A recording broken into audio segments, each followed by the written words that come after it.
सातवीं कक्षा का पाठ 1 हम पंछी उन्मुक्त गगन के भाषा की बात।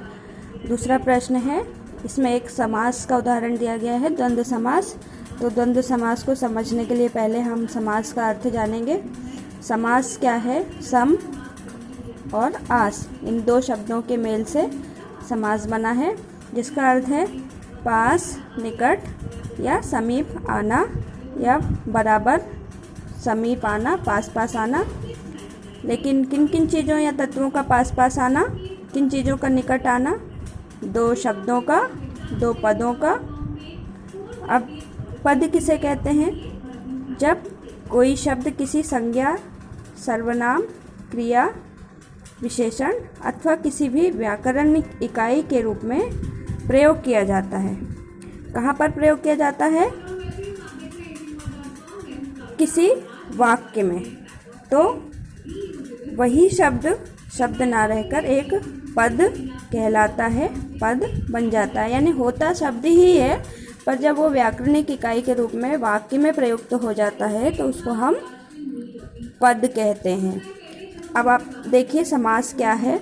दो या दो से अधिक पदों के निकट आने से निर्मित होने वाला नया पद समास कहलाता है। आपकी भाषा की बात में दिया गया द्वंद्व समास क्या है? यहाँ उदाहरण से समझिए।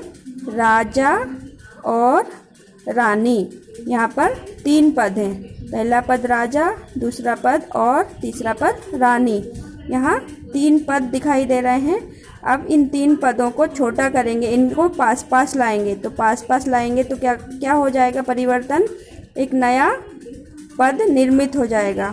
राजा और रानी को जब तीनों को पास पास लाएंगे तो राजा और का लोप हो जाएगा, और यहाँ से हटा देंगे तो राजा रानी बचेगा।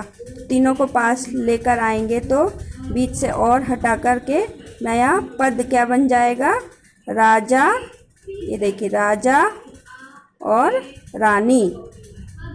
तो और जो है वो डैश में बदल गया है, यानी कि इन 3 पदों को छोटा कर दिया है या समीप कर दिया है, निकट कर दिया है। इतना निकट कर दिया है कि एक जो पद था बीच में उसका लोप हो गया है, वो लुप्त हो गया है, और उससे एक नया पद राजा और रानी को हटाकर राजा रानी बन गया है।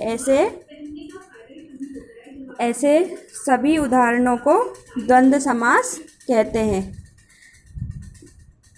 जैसे हार जीत, माता पिता, भाई बहन, दुख सुख। तो इन सब के विग्रह करने पर हार और जीत, माता और पिता, भाई और बहन, सुख और दुख आदि आते हैं। तो इसी तरह के आप अन्य शब्दों का, अन्य समास शब्दों का विग्रह कर अभ्यास करना। ठीक है।